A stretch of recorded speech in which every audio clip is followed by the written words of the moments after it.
ട്രേഡിങ്ങിൽ ഏറ്റവും സിമ്പിളായിട്ട് ചാർട്ട്സ് വരയ്ക്കണം എങ്ങനെയാണെന്ന് നോക്കിയാലോ. ഐ തിങ്ക് ഏറ്റവും കൂടുതൽ ആൾക്കാർ വെറുതെ ഓവർ കോംപ്ലിക്കേറ്റ് ചെയ്യുന്നൊരു സംഭവമാണ് ട്രേഡിങ്ങിലെ ചാർട്ട്സ്. ഒരുപാട് വെറുതെ ആവശ്യമില്ലാത്ത വരകളും ഇൻഡിക്കേറ്റേഴ്സൊക്കെ വെച്ച് നിറച്ച് വെക്കും. സോ പേഴ്സണലി ഞാൻ എങ്ങനെയാണ് എൻ്റെ സ്ട്രാറ്റജിക്ക് വേണ്ടിയിട്ട് ചാർട്ട്സ് ഡ്രോ ചെയ്യുന്നത് നോക്കാം.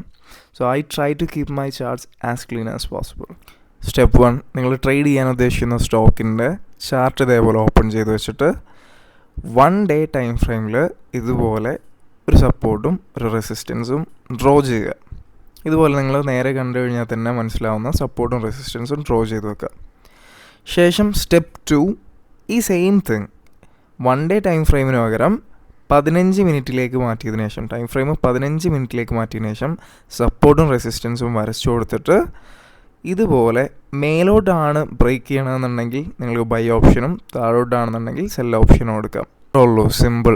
ഇതുപോലെ നിങ്ങൾക്ക് ഏതെങ്കിലും ടോപ്പിക്കിൽ ചാർട്ട് അനലൈസിസോ സൈക്കോളജി റിലേറ്റഡ് ആയിട്ടുള്ള വീഡിയോസ് വേണമെന്നുണ്ടെങ്കിൽ കമൻറ്റ് ഡൗൺ ബിലോ.